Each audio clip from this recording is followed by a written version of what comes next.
Hello बच्चों,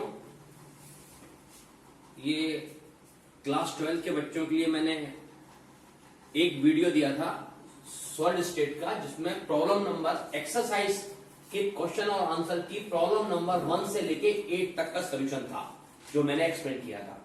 आज मैं उसके आगे की प्रॉब्लम सॉल्व कर रहा हूं और क्वेश्चन नंबर 9 से करूंगा। ये एक्सरसाइज की प्रॉब्लम है। ये मैं एक्सरसाइज की प्रॉब्लम रीड करता हूं और आपको एक एक करके एक्सप्लेन करता हूं। क्वेश्चन नंबर 9 मैं रीड कर रहा हूं, आप उसको सुनिएगा। इसमें दो पार्ट है, एक्सप्लेन करना है, explain A part, similarity and difference between metallic and ionic crystal. Metallic and ionic crystal में पहले हम लिखते हैं सिमिलरिटी।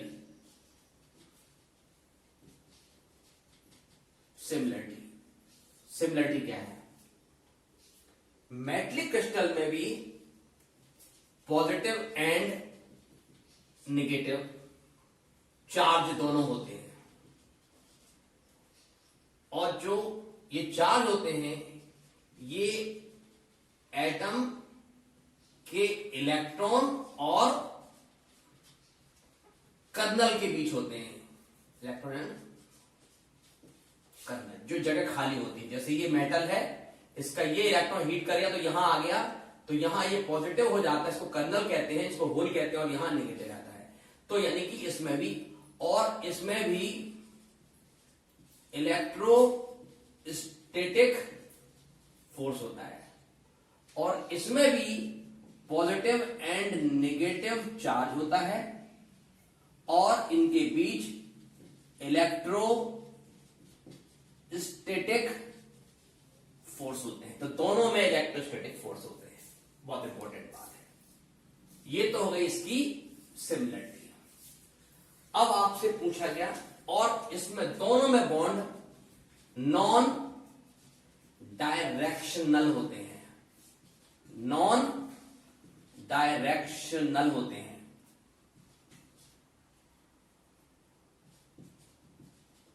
नॉन डायरेक्शनल, दोनों में बॉन्ड जो होते हैं वो नॉन डायरेक्शनल होते हैं।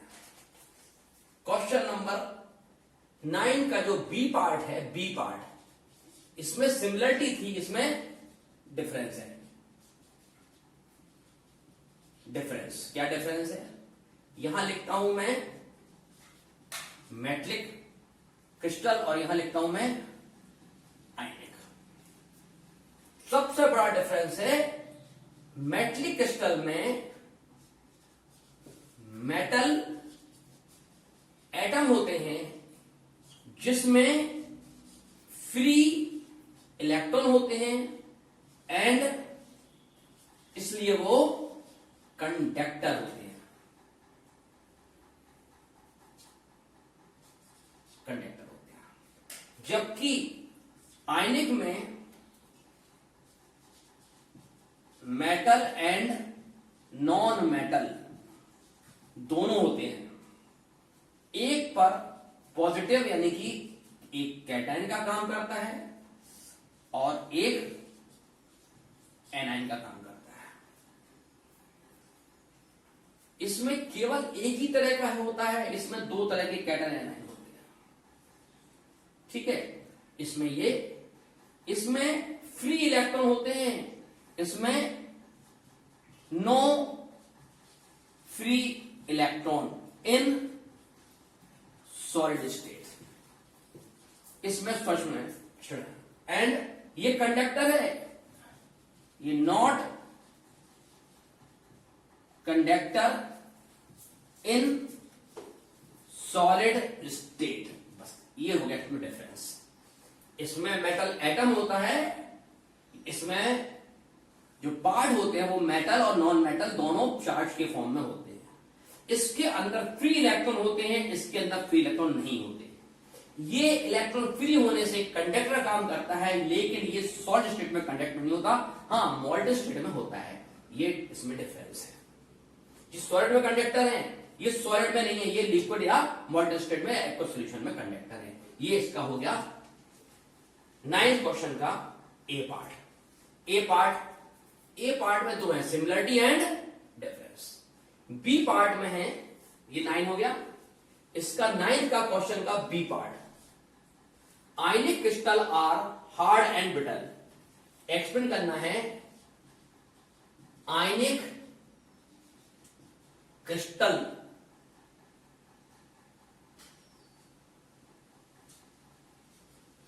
Are hard and brittle.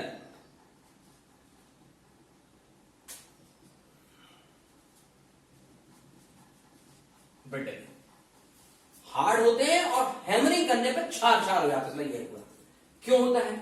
Ionic crystal के बीच में होता है इलेक्ट्रोस्टैटिक फोर्स। क्या होता है? इलेक्ट्रोस्टैटिक। और ये नॉन डायरेक्शनल होते हैं, इनका कोई डायरेक्शन नहीं होता, नॉन डायरेक्शनल, चारों तरफ होता है। यदि एक तरफ डायरेक्शन होगा हथौड़ा मारेंगे तो ये खींचेगा, चारों तरफ होगा तो फैल जाएगा। तो ये non ionic crystal are hard because इनमें क्या होता है? Non directional and electrostatic force. एक फोर्स होता है इलेक्ट्रोस्टैटिक, ठीक है। ऑन हैमरिंग जैसे ही हैमरिंग करते हैं they break into small pieces, small piece में टूट जाते हैं। क्यों टूट जाते हैं? क्योंकि ये एक डेफिनेट डिस्टेंस के बाद इनका अट्रैक्शन खत्म हो जाता है, because they lose their attraction force. Electrostatic force की रेंज बहुत कम होती है। जैसे ही एक्सटर्नल फोर्स लगाते हैं, हैमरिंग करते हैं, ये अपने एरिया से दूर चले जाते हैं and never come back its original state. और दोबारा लौट के इतना पावर नहीं है कि अटैक कर लें, इसलिए ब्रिटल होते हैं, ठीक है। ये उसका रीजन लिखा है कि ये पॉजिटिव नेगेटिव नॉन डायरेक्शनल है। Electrostatic force on hammering they break into small pieces, ठीक है, because they will not attract and come back in same position, क्योंकि दोबारा अटैक नहीं कर सकते, ठीक है, इसलिए वो ब्रिटल होते हैं, ठीक है। और चूंकि पास में होने पे अट्रैक्शन ज्यादा होता है and when they are closer so attraction force is very high. Closer में अट्रैक्शन है, दूर अट्रैक्शन नहीं है। तो जैसे ही पास होते हैं तो हार्ड होते हैं, हैमरिंग करते हैं तो दूर होते हैं ब्रिटल, टूट जाते हैं। This is the main reason, ठीक है। तो आयनिक क्रिस्टल हार्ड होते हैं लेकिन हैमरिंग में छार हो जाते हैं, क्योंकि एक फोर्स है, उसके बाद वो फोर्स खत्म हो जाता है। एक हैमरिंग के बाद वो टूट जाते हैं, उनका अट्रैक्शन खत्म हो जाता है। तो जब तक अट्रैक्शन है दे विल बी हार्ड, और जैसे ही वो अट्रैक्शन दूर चले गए तो they break into small pieces, इसलिए ये होता है। तो ये क्वेश्चन नंबर हमारा 9 पूरा हो गया। पूरा आप बार बार सुनिएगा वीडियो को, आपको क्वेश्चन के आंसर रट जाएंगे एकदम से, लेकिन आप बहुत ध्यान से सुनिए। तो बच्चों क्वेश्चन नंबर 9 कंप्लीट हो गया है। अब हम क्वेश्चन नंबर 10 का रीडिंग कर रहे हैं, आप सुनिए। Calculate the efficiency of packing in case of metallic crystal. यानी कि हमको क्वेश्चन नंबर 10 में आंसर किसका बताना है? नंबर पर बताना है। ए पैकिंग परसेंटेज निकालना है। किस किस का निकालना है? सबसे पहले निकालना है ए सिंपल क्यूब का, बी निकालना है बीसीसी बॉडी सेंटर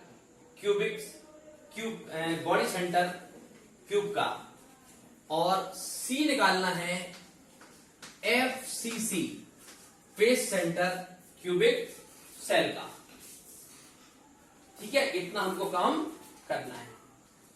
अब देखिए, किसी का भी पैकिंग निकालना है तो पैकिंग का जो परसेंटेज होता है वो होता है, कैसे निकालते? Number of atom packing percentage, volume of atom into number of atom upon volume of cube. Atom का वॉल्यूम ऊपर, यूनिट सेल का नीचे, इनटू 100 कर देंगे तो हमारा पैकिंग आ जाएगा। सबसे पहले हम आपको सिंपल क्यूब का, तीनों हम इकट्ठा बताएंगे। वैसे हम अपने वीडियो नंबर 3 में इसका पूरा एक्सप्लेन कर चुके हैं, सिंपल क्यूब की पैकिंग, बीसीसी की और एफसीसी की। सिंपल पैकिंग में तीनों में सेम फॉर्मूला, बस क्या है, packing percentage of simple cube, volume of atom. Atom का वॉल्यूम होता है 4/3 pi r cube, into number of atom होता है Z, upon volume of cube होता है length into breadth into height. ये होता है यूनिट सेल में। ऐसी पैकिंग एफिशिएंसी बीसीसी की निकालनी है तो number of atom, volume of atom 4/3 pi r cube into Z into A into A into A into 100 into 100। ऐसे ही पैकिंग एफसीसी में 4/3 pi r cube upon A into A into A into number of atom into 100। अब सुनिए, simple cube में Z equal to 1 होता है, BCC में कितने एटम होते हैं, 2 होते हैं, यह पढ़ चुके, और एफसीसी में Z इक्वल टू 4 होता है। ये तीनों चीजों की हम वैल्यू यहां पर तीनों में अलग अलग पुट करेंगे। यहां 1 लिखेंगे, यहां 2 लिखेंगे और यहां 3 लिखेंगे। और सुनिए, सिंपल क्यूब में A इक्वल टू 2R होता है, या फिर R इक्वल टू A/2 होता है सिंपल क्यूब में। उसके बाद में यहां R इक्वल टू A√3/2 होता है, A√3/4 होता है।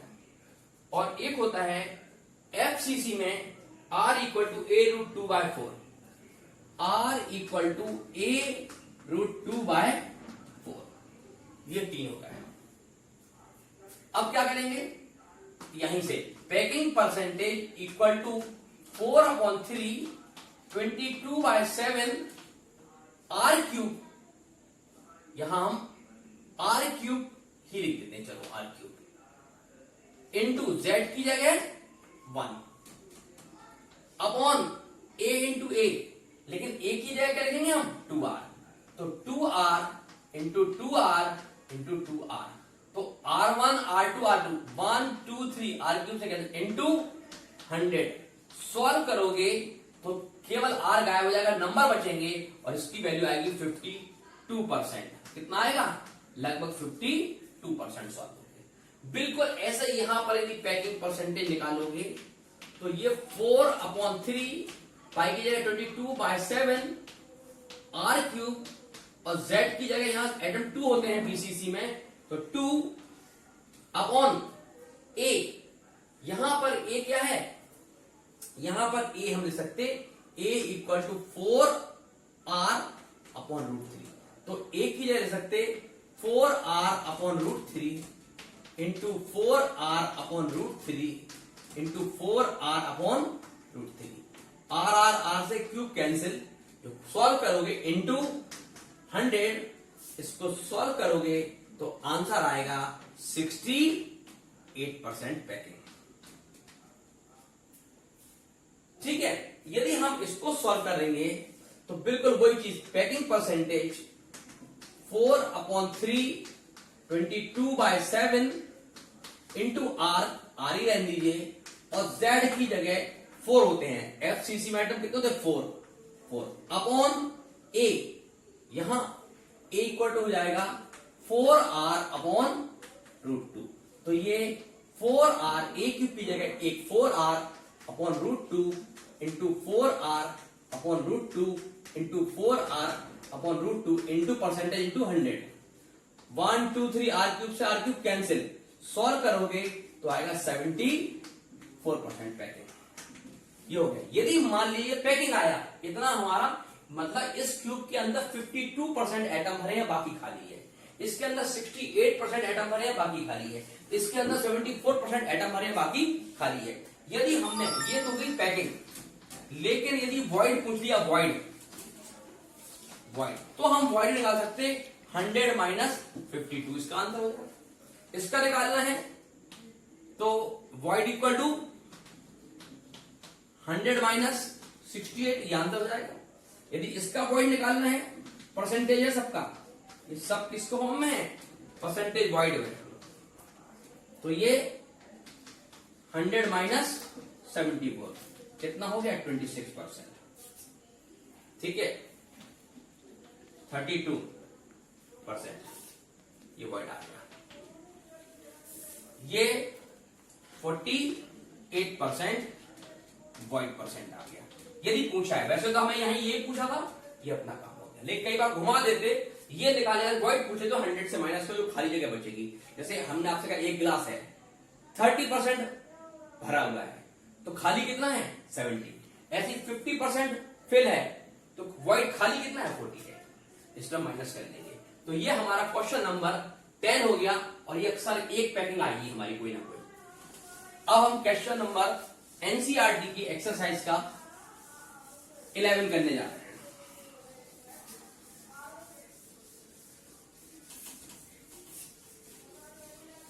क्वेश्चन नंबर 11, क्वेश्चन नंबर 11 का हम रीडिंग कर रहे हैं। 11 है सिल्वर क्रिस्टल, एक क्रिस्टल है वो एफसीसी, सिल्वर क्रिस्टल इन एफसीसी लैटिस। ये एफसीसी बना हुआ है, क्या बना है एफसीसी, मतलब फेस सेंटर, यानी कि फेस सेंटर का क्या है, एटम तो यहां लगे ही है, और इसके फेस पर एक यहां एक यहां, 2 फेस, एक ऊपर एक नीचे, एक सामने एक ये हमारा इतना फेस पे लग गया। 6 दीवार होती है एक कमरे में, तो 6 फेस हो गए, ऊपर नीचे लेफ्ट राइट फ्रंट और बैक, ये हो गया, तो 6 ये हो गया, इतने एटम लगे हुए हैं। ठीक है, अब ये पूछा गया है एफसीसी। एफसीसी का मतलब होता है कि जेड जो इसमें एटम है वो कितने होंगे, कॉर्नर का तो बेटा 1 हो जाएगा, प्लस फेस का हाफ एंड, एक दीवार पे यदि ये लगा लो आधा, इसका में आधा, तो यानी कि ये हो जाएगा आधा आधा 1, हाफ एंड हाफ 2 और हाफ और हाफ 3, तो ये हो जाएगा 3, टोटल मिला के 4। अभी हमने ड्राइव किया था z इक्वल टू 4 रखा था एफसीसी में। ठीक है, अब वो कहते हैं एफसीसी लैटिस है, इस तरह का लैटिस है, इफ द एज लेंथ, उसकी जो ए है वो है 4.077 इंटू 10⁻⁸ सेंटीमीटर, एंड डेंसिटी को हम रो से भी लिखते हैं, ये है 10.5 gram centimetre cube per centimetre cube, gram centimetre cube, gram per centimetre cube. Calculate atomic mass of silver, हमको एटॉमिक मास ऑफ सिल्वर निकालना है, यानी कि m इक्वल टू फाइंड करना है। डेंसिटी का फॉर्मूला होता है density equal to molar mass into number of atom upon Avogadro number into A cube, ये फॉर्मूला होता है। हमको m फाइंड करना, m मोलर मास कैसे करोगे, मोलर मास इक्वल टू, इसमें आना density into L A into A cube upon Z, ये हो गया। अब हमको देखो मोलर मास फाइंड करना है, तो molar mass equal to density कितनी है 10.4 ग्राम पर सेंटीमीटर क्यूब, ठीक है, इंटू एवोगैड्रो नंबर होता है 6.022 इंटू 10⁻23, ठीक, और एज लेंथ कितनी है 4.077 इंटू 10⁻⁸ इस पूरे का होल क्यूब अपॉन जेड, कितना है, Z है हमारा 4। ये हमारा formula. Density equal to mass upon volume होता है, तो मास ये हो गया, ठीक है, पर एटम का, और वॉल्यूम ये होगा। और इसको जब हम सॉल्व करेंगे तो मोलर मास इक्वल टू 107.09 के अप्रोक्स आएगा, अप्रोक्स। जबकि आपको मालूम है molar mass of generally silver होता है 108 अप्रोक्स आएगा, क्योंकि ये पॉइंट में हल्का सा फर्क आता है। तो ये हमारा हो गया। यदि डेंसिटी मालूम है, ये फॉर्मूला बहुत यूज होता है, ये density of crystal equal to molar mass of atom, यानी कि एटम का है ना ये, into number of atom upon volume of cube into Avogadro number. ये फॉर्मूला है, यानी कि ए क्यूब क्या है, वॉल्यूम ऑफ क्यूब, या फिर एज लेंथ का क्यूब। इस तरह हमारा ये क्वेश्चन नंबर, हमारा क्वेश्चन नंबर कौन सा था, ये क्वेश्चन नंबर 11 हो गया, क्वेश्चन नंबर 11। तो हमारा 9 हो गया, 10 हो गया, 11 हो गया। अब हम क्वेश्चन नंबर 12 करने जा रहे हैं। आप इसको बड़े ध्यान से पढ़िएगा, ये अपन सब डिस्कस कर चुके हैं, ये फॉर्मूला पूरा ड्राइव कर चुके हैं एक बार, डेंसिटी वाला। ये हमारे सॉलिड के वॉल्यूम जितने हैं पार्ट, आप उसमें देखते आइएगा। एक बार आप रिवाइज करके हमारा वीडियो देख के फिर इसको सॉल्यूशन देखिएगा, तो आपको जल्दी समझ आएगा। क्वेश्चन, अब हम क्वेश्चन नंबर आपके सामने 12 की रीडिंग कर रहे हैं, आप सुनिए। Question number 12, a cubic solid is made up of 2 element P and Q। 2 element से बना है, and Q present at the corner.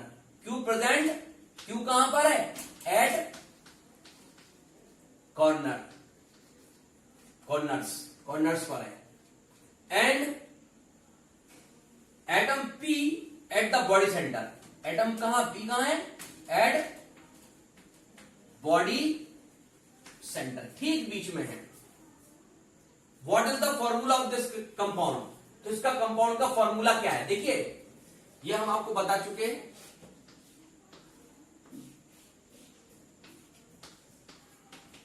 ये जो एटम है कॉर्नर्स पर, कहां है, कॉर्नर्स पर एटम। इसका नाम क्या है, सबका नाम है Q। तो सुनिए, एट कॉर्नर, कॉर्नर कितने होते हैं, 1 2 3 4 5 6 7 8, और सबका अंदर कितना पोर्शन होता है, अंदर होता है सबका 1/8 पार्ट। तो 8 इंटू 1/8, तो Q कितना हो गया बेटा, 1। And P present at the body centre. तो इसकी बॉडी का सेंटर ये हुआ, बॉडी का सेंटर ये हुआ, और इस जगह पे कौन है, इस जगह पे ये डार्क हमने कर दिया P। तो बॉडी सेंटर क्या होगा, एक ही तो होगा। तो पूरे यूनिट सेल के अंदर P कितना है, 1, Q कितना है, 1। तो फॉर्मूला हो गया PQ, क्या हो गया, जैसे Na ये हो गया Na, और ये होगा Cl। Cl कितने हैं, 8 बार है, और हर बार 1/8 पार्ट है। तो फॉर्मूला NaCl या PQ, this is the answer. अब सुनिए सेकंड, इसमें सेकंड पार्ट है, फाइंड द कोऑर्डिनेशन नंबर। मतलब एक एटम के चारों तरफ कितने एटम होंगे। यदि हम सेंटर में P माने, तो ध्यान से देखिए ऊपर कितने एटम टच करेंगे इसको, 1 2 3 4, और नीचे 5 6 7 8। तो यानी कि coordination number of P equal to 8 and coordination number of Q equal to 8। अब आप कहोगे ये तो समझ आ गया 8 है, ये कैसे 8 है, ये ऐसे 8 है कि बेटा यदि हम इसको ऐसे आगे बढ़ा दें, इसको क्यूब को इस तरह हम आगे बढ़ा दें, ये तो इसका एक सेंटर यहां आएगा, यहां आएगा। ऐसे ही हम इसको भी आगे बढ़ा दें, इसको हम ऐसे आगे बढ़ा दें, इसको हम ऐसे आगे बढ़ा दें, देखिए तो 1 2 3, ये 4 बॉक्स हो जाएंगे। तो देखिए 1 2 3 4, तो ये सेंटर के चारों तरफ कितना होगा, 4 ऊपर होगा, 4 नीचे होगा। तो इसका मतलब यदि सेंटर इसको मानेंगे तो ऊपर 8 होगा, यदि इसको सेंटर मानेंगे तो 1 2 3 4 5 6, तो सेंटर 8 हो गई। तो इसका मतलब हर बॉल 8 एटम से घिरी होगी। तो तो इसका जो कोऑर्डिनेशन नंबर है वो 8 होगा। और बॉडी सेंटर का वैसे ही मालूम है, बॉडी के बीच में यदि P लगा है तो 8 होगा, और यदि Q को हम बीच में लेंगे तो 8 होगा। यानी कि P के चारों तरफ 8 है और Q के चारों तरफ 8 है। जब हम P को सेंटर मान के दिखाएंगे ऑब्जेक्ट तो 8 मिलेगा, और जब Q को सेंटर मानेंगे तो फिर P चारों तरफ 8 मिलेगा। तो यानी कि P के चारों तरफ 8Q है और Q के चारों तरफ 8P है। तो कोऑर्डिनेशन नंबर 8 एंड 8 होगा। ये हो गया। तो ये हमारा क्वेश्चन नंबर 12 हो गया। अब हम पढ़ने जा रहे हैं question number 13। Question number 13। Question number 13 है, नियोबियम क्रिस्टल, एक एलिमेंट है niobium crystal, in a body centre cubic structure, यानी कि बीसीसी के स्ट्रक्चर में है। इफ द डेंसिटी ऑफ, यानी कि बीसीसी है, क्या है ये? बीसीसी का मतलब है कि Z इक्वल टू 2, कॉर्नर पर 1/8 8 इंटू 1/8 1 हो गया, और बॉडी का 1 हो गया तो पूरा 2। तो बीसीसी में Z इक्वल टू 2 होगा, पहली चीज। अच्छा, एंड इट्स डेंसिटी, तो डेंसिटी हम रो लिखते, density is 8.55 gram centimetre inverse cube, या सेंटीमीटर पर सेंटीमीटर क्यूब, बात एक ही हो गई। ठीक है, calculate atomic radius, R equal to find करना है of given its atomic mass, mass दिया है 93 यूनिट। अभी R तो बाद में, पहले हम डेंसिटी का formula, density equal to molar mass into number of atom upon Avogadro number into Avogadro number into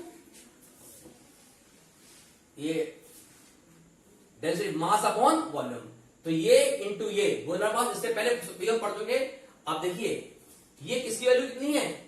8.55 ग्राम, ठीक है, पर सेंटीमीटर क्यूब या centimetre cube inverse. Molar mass 93, BCC में Z की वैल्यू 2, ठीक, Z की वैल्यू 2 हो गई। अच्छा, और ये हो गया वॉल्यूम क्यूब, A क्यूब हो गया। अब हमको Na की वैल्यू 6.022 इंटू 10⁻23 होती है, और Na की वैल्यू होती है ये A क्यूब, नहीं, लेंथ इंटू ब्रेथ क्यूब है तो बराबर होगी A क्यूब। लेकिन ये सब सेंटीमीटर क्यूब में, पिकोमीटर में तो नहीं है, चेक कर लेते हैं।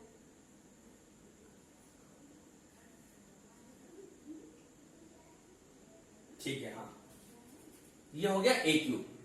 अब हम इसको सॉल्व करके हम फाइंड कर सकते A क्यूब की वैल्यू। क्या फाइंड कर सकते? A क्यूब की वैल्यू। और जब हम A क्यूब की वैल्यू फाइंड करेंगे तो A क्यूब की जब हम वैल्यू फाइंड करेंगे तो A क्यूब की वैल्यू फाइंड करें तो हमको क्यूबिक रूट निकालना पड़ेगा। क्या ना, क्यूबिक रूट इस पूरे का। कैसे निकालोगे? ये यहां आ जाएगा, इसको यहां करते हैं, और ये तो 93 इंटू 2 अपॉन 6.022 इंटू 10⁻23 इंटू 8.55 ग्राम पर सेंटीमीटर क्यूब। ये ग्राम, ये Z हो गया, ये हो गया। ये हमारा क्यूबिक रूट में सी। जब हम सॉल्व करेंगे तो इसका आंसर, यदि हमको पिकोमीटर में चेंज करना है तो इसको हम लिखेंगे 10⁻30 इंटू 10⁻30। तो ये हो जाएगा पिकोमीटर में, क्योंकि जब भी हम ये A लेते हैं लेंथ, वो सेंटीमीटर आ जाएगी क्यूबिक, और इसकी वैल्यू सॉल्व करेंगे तो A की वैल्यू आएगी 330.4 पिकोमीटर। अब हमारे पास क्या हुआ?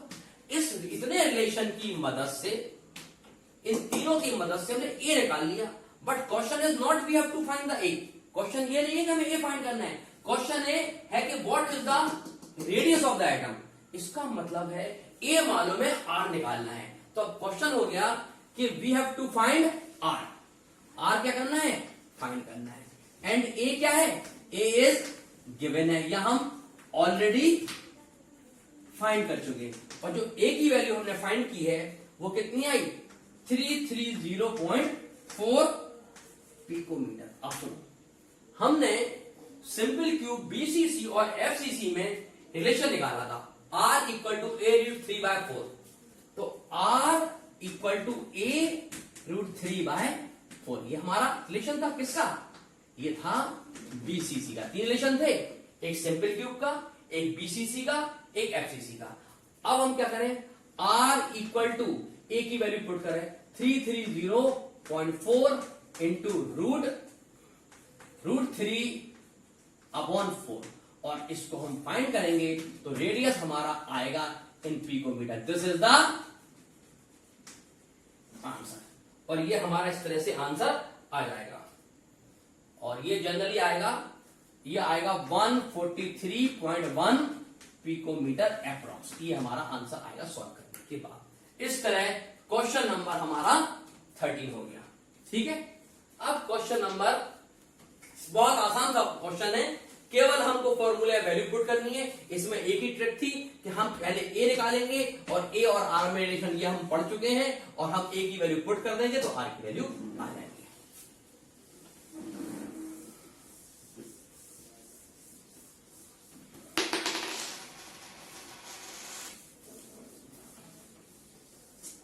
अब क्वेश्चन नंबर, नेक्स्ट क्वेश्चन है भी हमारा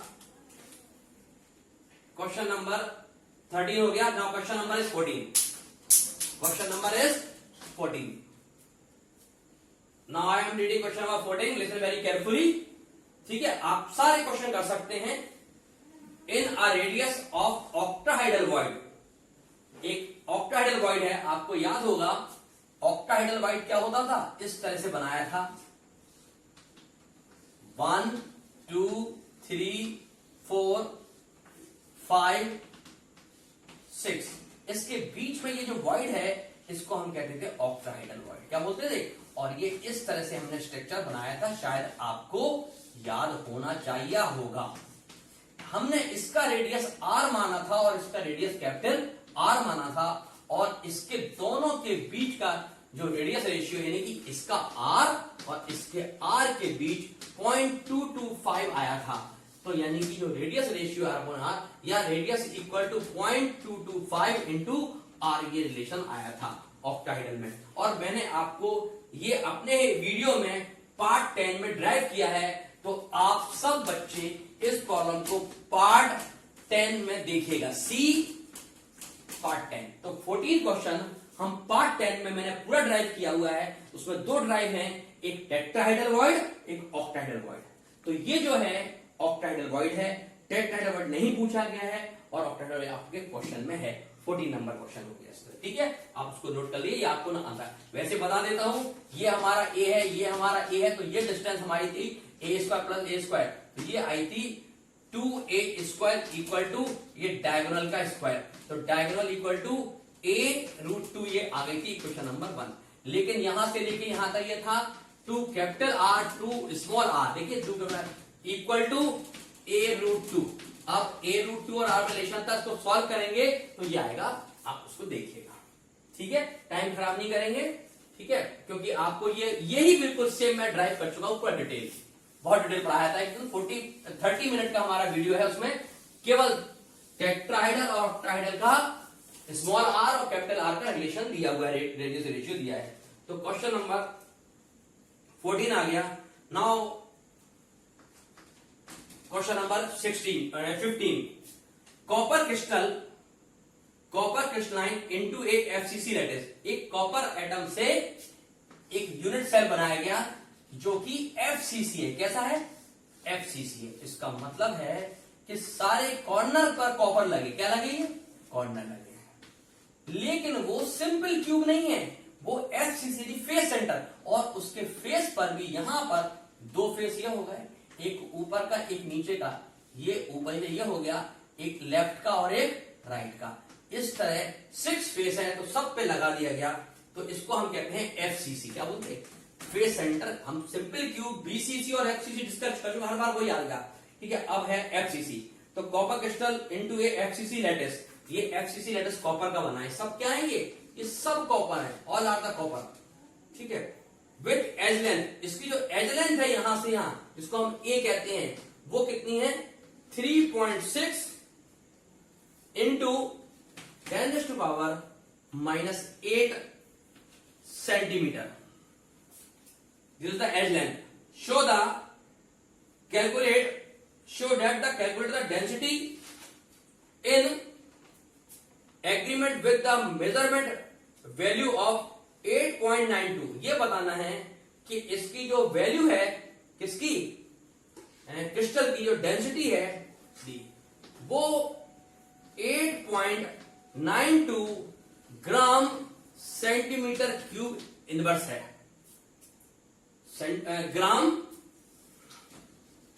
पर सेंटीमीटर क्यूब या ग्राम सेंटीमीटर क्यूब इनवर्स है, ठीक है। ये प्रूफ करना है, ये क्या करना है, ये करना है प्रूफ करना है, मतलब ये निकालना नहीं है, ये होती है, ये बताना है। किसमें, यदि ए ये मालूम है और ये एफसीसी है तो ये ए होती है। अब सब बच्चों को मालूम है कॉपर का मोलर मास तो मालूम होगा। अब सुनिए, फॉर्मूला होता है density equal to molar mass into Z upon Avogadro number into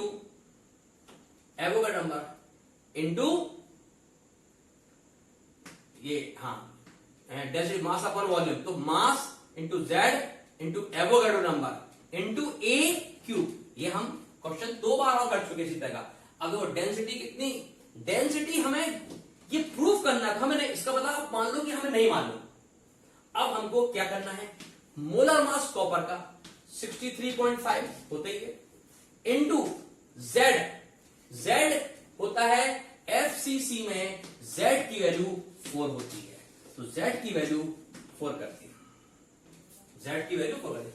Avogadro की वैल्यू 6.022 इंटू 10⁻23 ये फिक्स होती है। ए क्यूब की वैल्यू हमको सेंटीमीटर में दी है, कितनी 3.6 इंटू 10⁻�8 इसका होल क्यूब।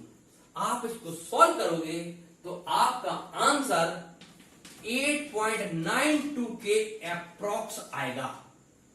यदि अप्रॉक्स आ गया तो ये प्रूफ हो जाएगा कि इसकी डेंसिटी जितनी दी है प्रूफ हो गया। तो यानी कि यदि हमें डाटा से वैल्यू इतनी मिल गई तो डेंसिटी इतनी आ गई, प्रूफ हो गया। तो यानी कि जो यदि नहीं मिल जाती, क्वेश्चन आता कि इसकी डेंसिटी फाइंड करो तो डेंसिटी इतनी आती, लेकिन वो कहते हैं डेंसिटी बताइए इतनी होती है तो प्रूफ कर दी इतनी होती है। यदि नहीं देते तो पूछते। तो इस तरह ये क्वेश्चन नंबर हमारा 15 हो गया। अब क्वेश्चन नंबर 16 पर आते हैं। बेटा क्वेश्चन नंबर 16 आपको मैं बता दूं बहुत इंपॉर्टेंट है। ये क्वेश्चन कई बार आईआईटी की प्रॉब्लम में आया है, नीट में आया है और हमारी 11th 12th में अनेक बार आया, बहुत बार आया है। बड़े ध्यान से देखो, बड़ा कॉन्सेप्ट वाला क्वेश्चन है और अभी तक हम जितनी अभी क्वेश्चंस हमने सॉल्व किए हैं उसमें सबसे बढ़िया जो कॉन्सेप्ट वाला क्वेश्चन है, जो नई चीज हमें मिलेगी वो इसी में मिलेगी। यानी कि क्वेश्चन नंबर 16 वेरी इंपॉर्टेंट, बहुत इंपॉर्टेंट है, क्योंकि इसके लिए हमको एक कॉन्सेप्ट समझना पड़ेगा। तो क्वेश्चन नंबर हम 16 करने जा रहे हैं। ये न्यूमेरिकल है, पहले मैं क्वेश्चन को लिख के आपको समझा रहा हूं क्या है। Analysis show that the nickel oxide, यानी कि एक कंपाउंड है उसका नाम है निकेल ऑक्साइड, ठीक है, nickel oxide, and it's formula, जो निकेल ऑक्साइड है उस फॉर्मूले में निकेल 0.98 है बेटा, एंड ऑक्सीजन 1.00, ऑक्सीजन मान है। तो ये NI जैसे फॉर्मूला होता ना, फॉर्मूला कई बार होता है FeO, Fe2O3 या Fe3O4, कभी कभी ये दोनों मिल जाते हैं। तो ये Fe.98 ऑक्सीजन बन हो सकता, यानी कुछ 2 वाले कुछ 3 वाले, 2 और 3 के बीच में 0.98 होगा। इस तरह से कुछ फॉर्मूला बन जाता है। तो हमको ये पता लगाना है कि जो 0.98 है इसके अंदर जैसे Fe है, तो Fe के अंदर इस वाले में Fe कितने हैं, +2 वाले हैं। इस वाले में एक में Fe क्या है, +3 वाले।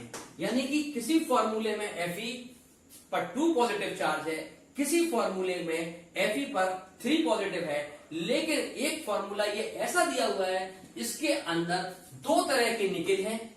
एक निकिल हमने बोला +3 और दूसरा निकिल हमने बोला +2, +3 और +2, ये हमने आपको बोल दिया, एक +2 और एक +3। अब हमने क्या किया कि अब आपसे बोला गया, पहले क्वेश्चन बता दूं क्या है। ये फॉर्मूला है, इसमें ये पता लगाना है, question number 16, what fraction of the निकल एग्जिस्ट एज, इसमें निकल +2 और निकल +3 का रेशियो कितना है। रेशियो जैसे पूरा कितना है, यानी कि पूरा है 0.98, तो इसमें निकल कितना है, ये वाला, ये पूरा कितना है, ये 0.98, तो इसमें निकल, यहां पर निकल 3 वाला कितना है और यहां पर निकल 2 वाला है। ये यदि परसेंट निकालेंगे तो इंटू 100 कर देंगे, इंटू 100 कर देंगे, तो ये अमाउंट कितना है, इतने में हमें ये रेशियो निकालना है। ये हमारे पास कॉन्सेप्ट है, नहीं, यानी कि निकल जिस पे 3 चार्ज है वो 0.98 में कितना परसेंट है या कितना है, और जो +2 वाला है वो निकल +2 कितने हैं 0.98 में, ये निकालना है। अब सुनिए, किसी भी मॉलिक्यूल्स पर जितना पॉजिटिव चार्ज होता है उतना ही नेगेटिव चार्ज होता है और नेट चार्ज 0 होता। हमने आपसे कहा इसके अंदर, इस फॉर्मूले के अंदर there are 2 types of nickel, number 1 divalent and number 2 ये, लेकिन दोनों की जो सम है वो कितना है, 0.98 है। देखो बेटा, पॉइंट इतना कितना है ये निकल, ये दोनों दो तरह के निकल है, कुछ ये। हमने आपसे कहा निकल मान लीजिए x है, x 0.8 में x है, तो ये कितना होगा, ये अब बताओ, यदि ये x है तो ये होगा 0.98 माइनस x। कोई दिक्कत, दोनों निकल टोटल निकल 0.98 और Ni+++ इक्वल टू फाइंड करना है मान लीजिए, और इसके अंदर Ni+2 हमने x माना, तो इसका मतलब है कि ये दोनों है ना, यानी कि Ni+3 और Ni+2 इक्वल टू 0.98 है मिला के, लेकिन हमने इसको x मान लिया, तो Ni+3 plus x equal to 0.98, तो Ni+3 equal to 0.98 minus x हो गया कि नहीं। तो इसका मतलब है निकल हो गया 3 वाला 0.98 प्लस x, दोनों को जोड़ दो फिर कितना आ जाएगा, ठीक है, ये हो गया। अब सुनिए, अब इसका मतलब है इसके अंदर Ni+3 है 0.98 माइनस x, प्लस इसके अंदर Ni+2 है x, ये है, और इसके अंदर ऑक्सीजन 1 है, ये ऑक्सीजन लिख रहे हैं, ये कितना है 1 है, और इस पर नेट चार्ज इक्वल टू 0 होगा। ये फॉर्मूला बन गया। निकल का 3 वाला इतना होगा, निकल का 2 वाला इतना होगा, और ऑक्सीजन का 1 है, और टोटल चार्ज 0 होगा। अब सुनो, यदि इसमें निकल 1 होंगे तो 3 चार्ज होगा, यदि निकल 2 होंगे 3 × 2 होगा, यदि निकल x होंगे तो 3 × x होगा, यदि निकल y होंगे तो 3y होगा, यदि निकल 0.98 × x होंगे तो इसका जो चार्ज आएगा वो आएगा कितना आएगा, तो चार्ज इस बारे में चार्ज कितना आएगा 0.98 माइनस x, तो निकल है और एक पर चार्ज इतना है, तो इंटू 3 प्लस निकल x, एक निकल है तो 2 चार्ज है, 2 निकल है तो 4 चार्ज है, x निकल है तो 2x हो गया, प्लस ऑक्सीजन पर हमेशा 2 नेगेटिव चार्ज होता है, तो ऑक्सीजन पर -2 और ऑक्सीजन कितना है 1 है, तो 1 इक्वल टू 0। ये हमारा फॉर्मूला बन गया। इस फॉर्मूले से अब हम सबसे पहले 0.98 में x कितना है इसको सॉल्व करते हैं। तो देखो ऐसे, ये इंटू ये 0.3, यानी 0.98 into 3 minus 3x plus 2x और ये plus minus minus 2 equal to 0। अब देखिए 3 8 जा 24, 4 कैरी 2, 3 9 जा 27, 28 29, तो 2.94, ठीक, और ये 2.9, ठीक है। ये हो गया 3x और ये 2x, तो minus x minus 2 equal to 0। ये माइनस कैंसिल हो गए तो 0.94 माइनस x इक्वल टू 0, तो x equal to 0.94, x equal to 0.94 और x क्या है? निकिल। इसका मतलब x94 का मतलब जो निकिल है प्लस वाला वो 0.94 है। कितना है वो? 0.94। तो फिर निकिल प्लस 3 वाला कितना है?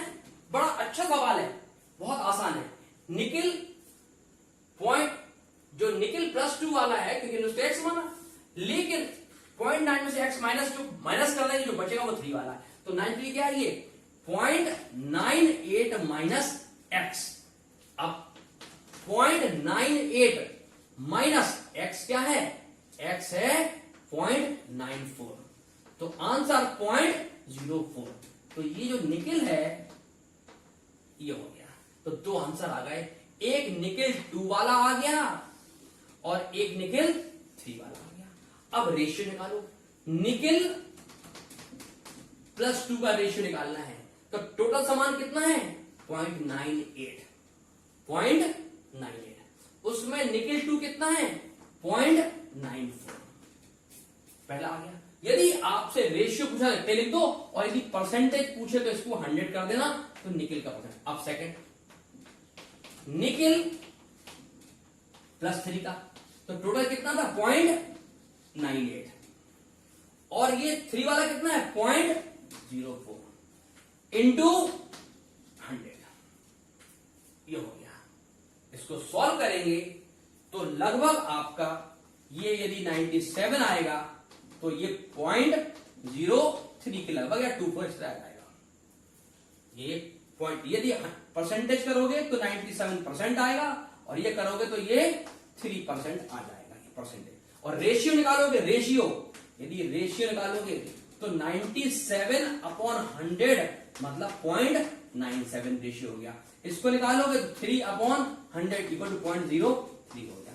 यानी कि ये हो गया रेशियो, ये हो गया परसेंटेज। बात बोल भाई, यदि 100 हटा लेंगे तो रेशियो आ जाएगा, मल्टीपल कर दोगे तो परसेंटेज आ जाएगा। तो इसको आप सॉल्व करेंगे तो आपका आंसर आ जाएगा। ठीक है, तो ये आप इस तरह कर सकते हैं। आप देख लीजिए 19-20 का फर्क आ भी सकता है, ऐसा नहीं, आप चेक कर लीजिएगा, हो सकता है 96 आ जाए।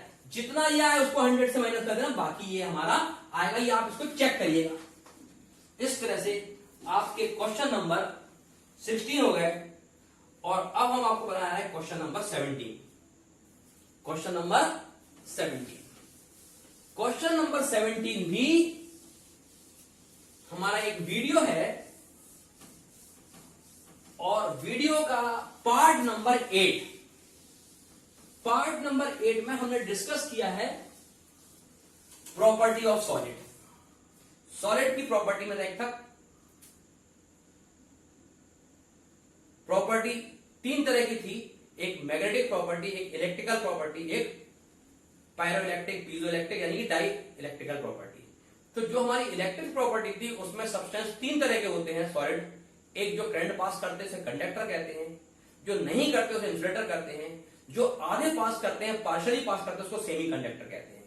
लेकिन सेमी कंडक्टर कब बनते हैं? जब किसी 14 ग्रुप के एलिमेंट के कंपाउंड में या उसके साथ डोपिंग की जाए, या तो हायर ग्रुप की 14 से हायर की या 14 से कम की। तो हायर ग्रुप से इलेक्ट्रॉन बढ़ने के बाद एन टाइप सेमीकंडक्टर बनते हैं, और घटने के बाद पी टाइप सेमीकंडक्टर बनते हैं, और ये कहलाता है सेमीकंडक्टर। तो क्वेश्चन है question number 17, question number 17, what is semi conductor? The solid which allowed to pass current partially through themselves is called semiconductor. ठीक है, is called semiconductor. कंडक्टर। अब describe two main types of semi allow to pass current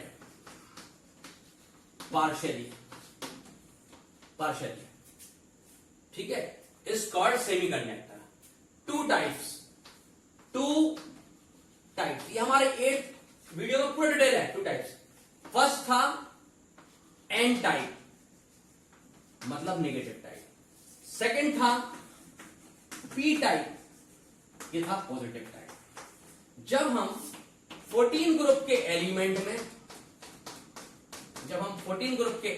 में, ये आपको याद होगा, यदि हम ये 14 ग्रुप के एलिमेंट में हटा के यहां हम 15 ग्रुप की, यानी कि एलिमेंट कौन सा है 14, इंप्योरिटी आगे डाल दी 15 की, nitrogen, phosphorus, arsenic, antimony, arsenic की डाल दी, तो 1 2 3 4 ये इलेक्ट्रॉन शेयर कर जाएंगे। लेकिन इसमें 5 इलेक्ट्रॉन की ये एक्स्ट्रा हो गया, तो ये हो गया एक्स्ट्रा इलेक्ट्रॉन। और अब एक्स्ट्रा इलेक्ट्रॉन होगा तो ये नेगेटिव चार्ज बढ़ जाएगा, इसको कहेंगे एन टाइप। और ये 5th इलेक्ट्रॉन है जो करंट को पास करने लगेगा।